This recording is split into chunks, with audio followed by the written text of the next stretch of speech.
So here we go. My youngest brother, his 2 boys, and wife and I are headed for Munich, Germany to catch a flight to Zakynthos. The next day we arrive in a small airport on an 8 by 27 mile island in the Ionian Sea, which is west of mainland Greece. Other than the people, it feels like landing in the northern border town in Mexico. It was hot and dusty, dirty. We grabbed our bags, packed into the buses that were waiting. The package my brother purchased from a friend, Gary's friend, included transportation and motel on the coast just outside Zakynthos City. The hotel was, I think, Zakynthos Motel. I'm not sure about the name, but I could find it if we went back. The back of the hotel, where our rooms were, looked over the main drag, and which was lined with restaurants and souvenir shops. The front side overlooked the sea, with beautiful topless beaches. I spent a lot of time out there and in the hotel bar, drinking beer and Monica specials. Monica was I think a Lebanese girl and spoke good English. My main goal was to find out more about the island and my grandpa's people. Gary, my little brother, seemed to know approximately where we needed to go on the island, but we were still shooting in the dark. I wrote a little note on a piece of paper stating my grandpa's name, when he left the island in 1911, and why we were there. I had the front desk clerk interpret it copy it into Greek.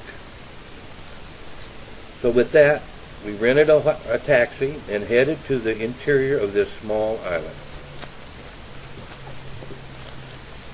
It only took a few stops before we were at the door of a lady that remembered Johnny and Gary, and we were on a short walk down a little road to the Wellstone, supposedly where Grandpa once had a house. We were looking around, and I can't remember just who, but someone showed the note to the house up the road.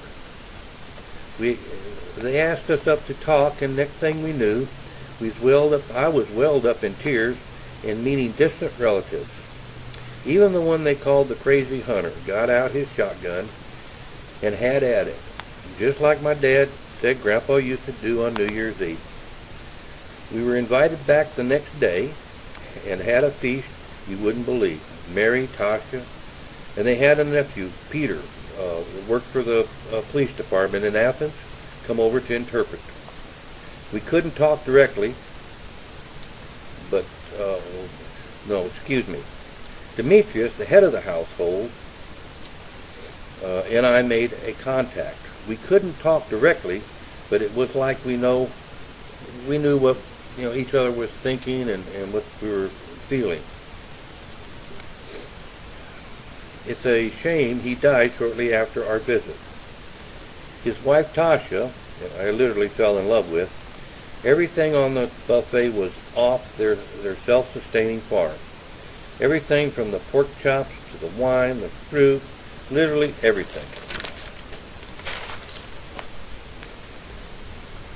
Peter, the police officer, helped not only with translation, but he also helped us line up our lineage.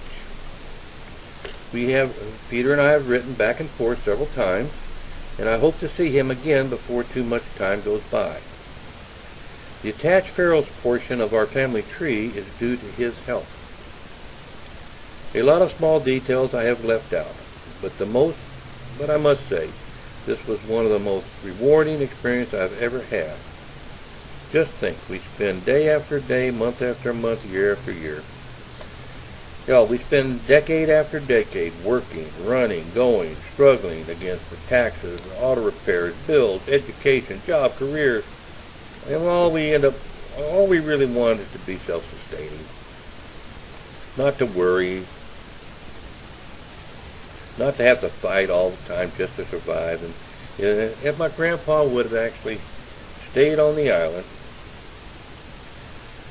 in Greece, he would have been the hierarchy of a little piece of paradise, in my opinion, in the middle of the Ionian Sea. Jim Valentine, July 4th, 2010. Sort of a little deal about my trip. Thank you. I'm going to turn it off right now.